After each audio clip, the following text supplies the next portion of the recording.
Hi guys, I hope you're all doing well. Today just a quick video about these two types of Rosellas we've got in our food forest.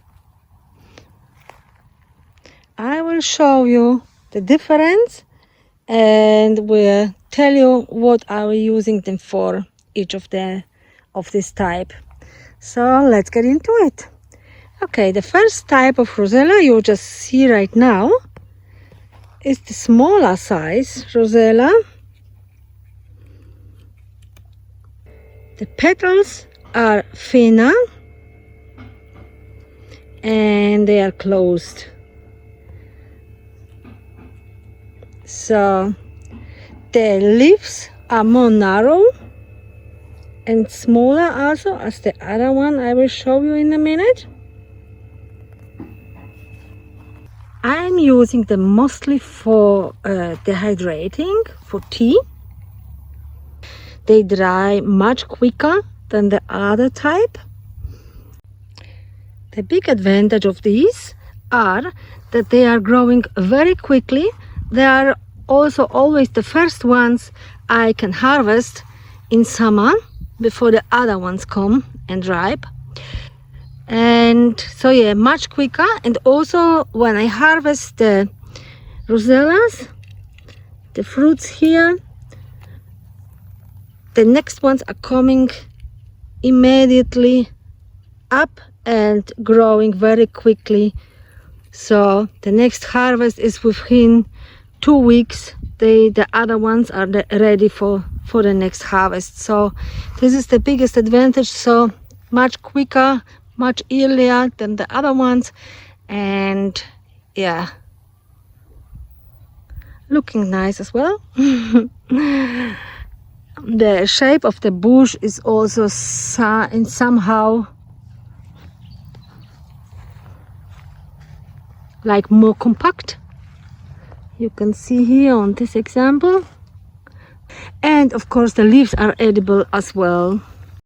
So here's an example of next bush we have in our food forest. So you can see they look pretty much all the same, so very ornamental as well. If you wanna have them in your front yard, for example,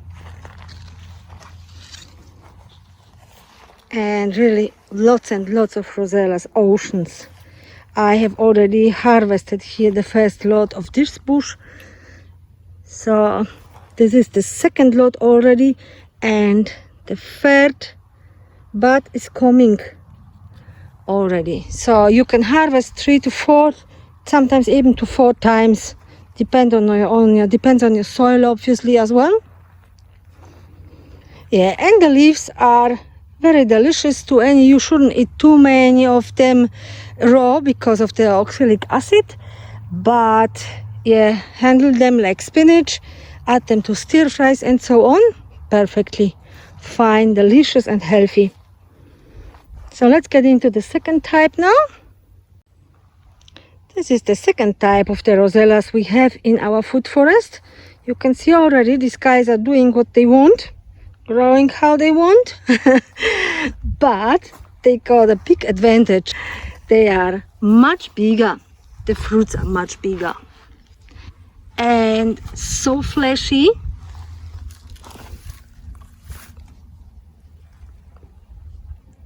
You can see, nice and fleshy, huge, comparing to the other ones. Let's go to the other bush and I show you.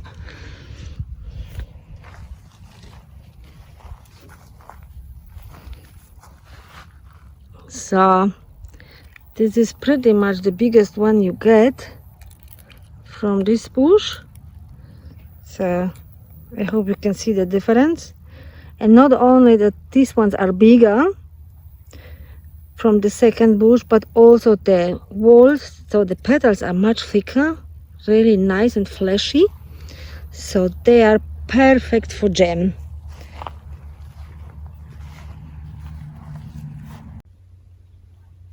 So yeah, very fleshy, thick, and therefore you've got more of it basically with less work, because yeah, The harvesting time is much quicker. And also if you want them for eating, the leaves are definitely larger. Let's get the leaf and compare.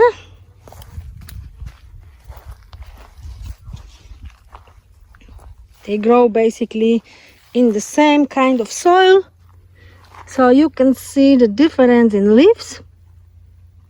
If you wanna harvest the leaves for eating, these ones are obviously also better, I would say. Not in the taste. The taste is the same, but yeah, you've got more of it, and they are also more like fleshy. But yeah, you can see how they grow. They do what they want, and I let them. You can obviously put some support there if you like, but yeah, both very pretty, both sorts. The taste of these ones, the larger ones, is more rich, I would say. It's really nice and rich, and the color when you do the jam is darker of these ones. And also these ones, from my experience, got much more pectin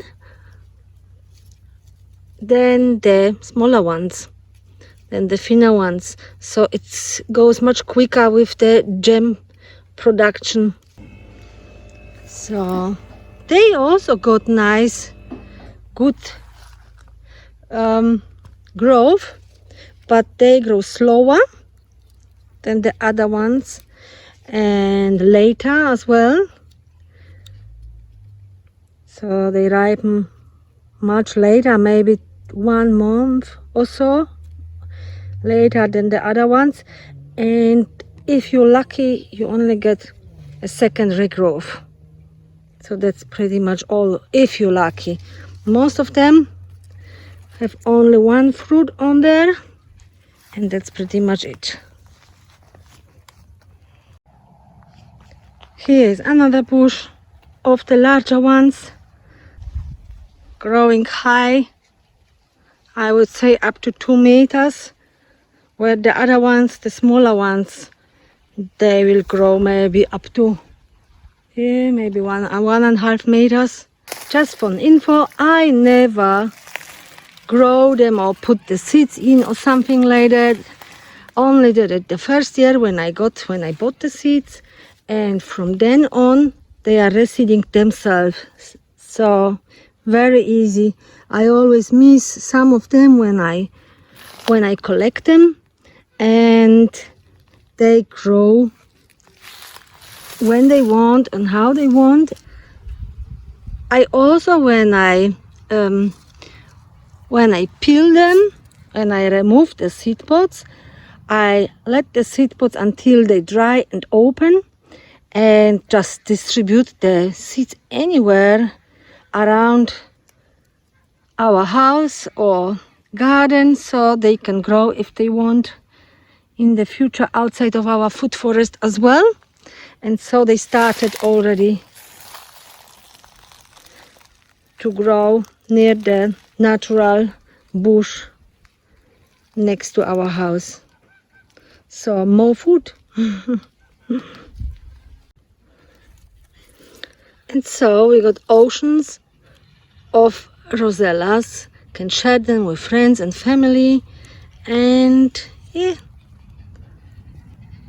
there is no problem with more food. This is pretty much all I wanted to share with you today. Both, I wouldn't like to miss any of them. They're great and delicious. So I just wanted to show you what we are using them for and which ones do you grow. If you have the choice, you have considered for yourself, and the best, go for both.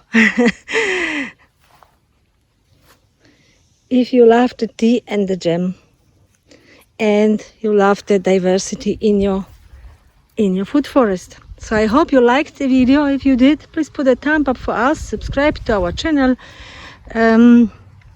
also hit the bell to get notifications, And other than that, I wish you all the best with your garden projects, and see you next time. Bye.